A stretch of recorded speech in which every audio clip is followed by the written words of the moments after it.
quand le dégradé est bien sec, on va maintenant appliquer une couleur sur toute la partie paysage qui doit normalement apparaître à la fin en ombre chinoise. Et non, on n'utilise pas le noir tout de suite, on va d'abord mettre une couleur en dessous avant de mettre le noir.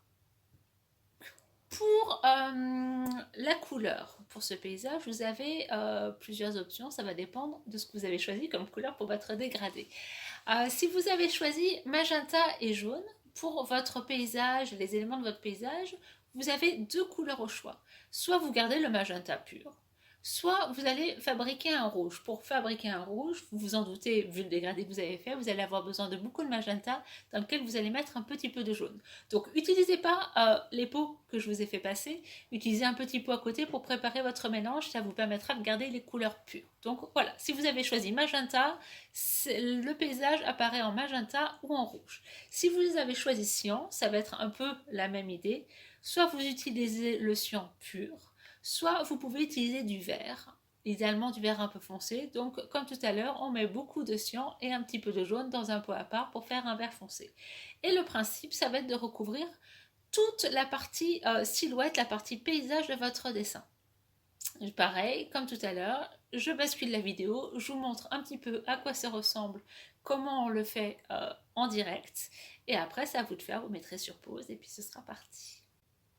Donc je vais reprendre sur mon dessin original. La démonstration du dégradé, je vous l'ai fait sur une autre feuille parce que quand j'ai voulu tourner pour faire ce dégradé là, ça n'a pas très bien marché. Donc la démonstration du dégradé était sur l'autre feuille.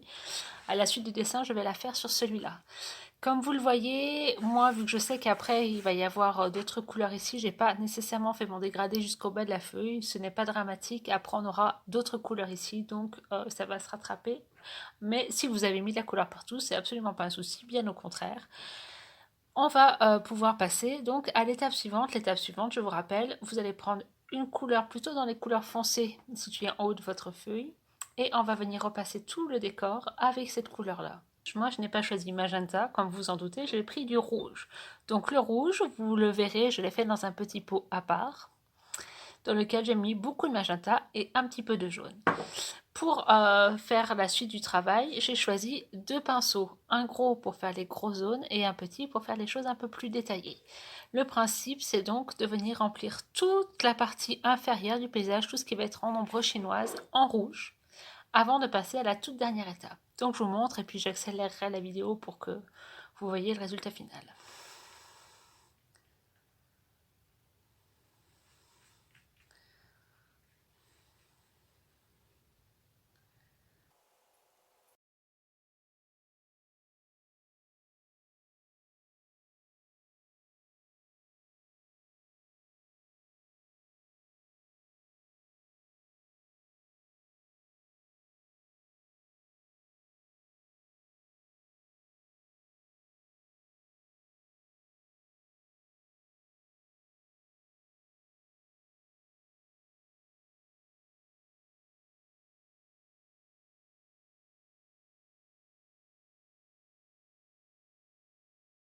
Donc voici ce que ça rend avec l'encre rouge.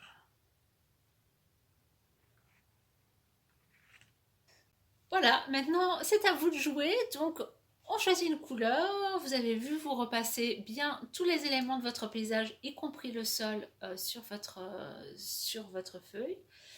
N'hésitez pas à utiliser, contrairement à la première partie, un pinceau un petit peu plus fin, notamment pour les détails, sinon très vite on va avoir des choses un petit peu plus grossières. Donc petit pinceau fin pour les détails, et puis c'est parti, je vous laisse mettre sur pause, on se retrouve ensuite pour la toute dernière étape. Donc théoriquement, là pour l'instant, là où vous en êtes, vous avez un ciel qui est en dégradé, donc avec une couleur plus foncée en haut et qui va doucement vers le jaune. Et par-dessus ce ciel, on a un élément de paysage, un décor, avec un sol, des éléments végétaux ou architecturaux, et un personnage ou un animal. Ce paysage apparaît en couleur. On va maintenant le travailler plus en ombre chinoise. Il est temps cette fois de récupérer votre peau de noir. Encore une fois, vous allez avoir besoin du pinceau fin et pas du gros pinceau. Le gros pinceau vous servira uniquement pour les grosses zones, le pinceau fin vous servira pour les détails plus précis. Avec le noir, on va venir repasser encore une fois par-dessus la couleur que vous venez de mettre, votre paysage. Donc par-dessus le sol, par-dessus les éléments, que ce soit des végétaux, des bâtiments, des animaux, des personnages. On va tout repasser en noir. Quelle va être notre petite contrainte? On a mis de la couleur sur notre paysage. Si on repasse tout, absolument tout en noir, il n'y a aucun intérêt à ce qu'on ait mis de la couleur juste avant.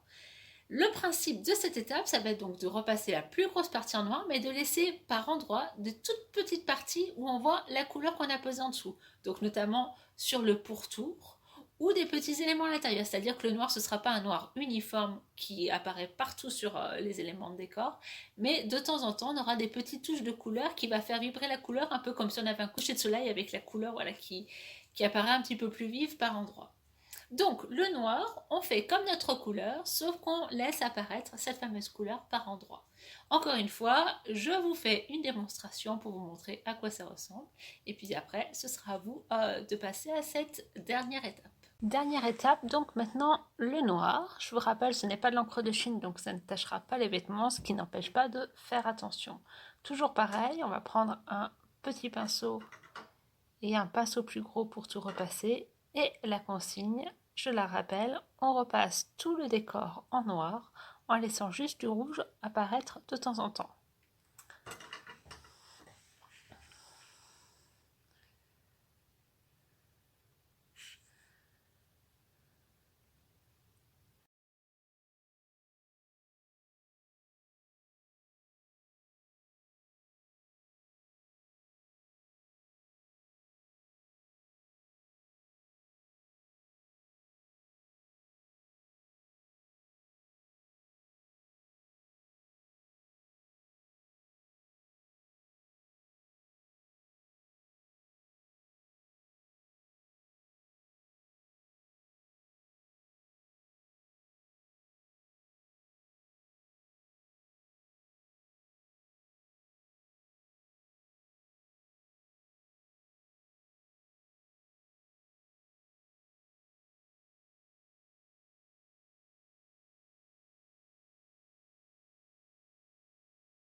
Et voilà le résultat.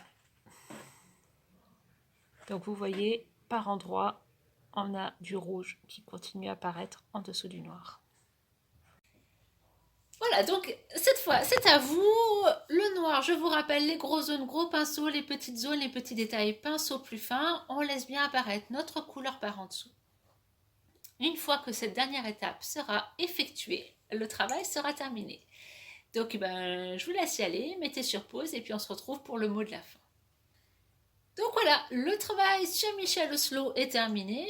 Vous aurez compris le principe. On fait un dégradé, on met une couleur sur la partie ombre chinoise, on met du noir par-dessus en laissant la couleur apparaître par endroits. Ce principe peut marcher pour tout un tas de paysages réalisant l'ombre chinoise. Donc maintenant que vous avez le mode d'emploi, n'hésitez pas à en refaire. Comme toujours, bien évidemment, je serai ravie de voir ce que vous avez fait. Donc si vos parents peuvent me l'envoyer, sinon quand on se retrouvera, ça me ferait très plaisir si vous pouviez amener tout ce que vous avez réalisé voilà, pendant cette période. On se retrouve normalement très bientôt pour une nouvelle séance en visio. Donc voilà, j'espère que cette séance vous aura plu, que vous êtes amusés, que vous avez passé un bon moment. Et puis je vous dis à très bientôt.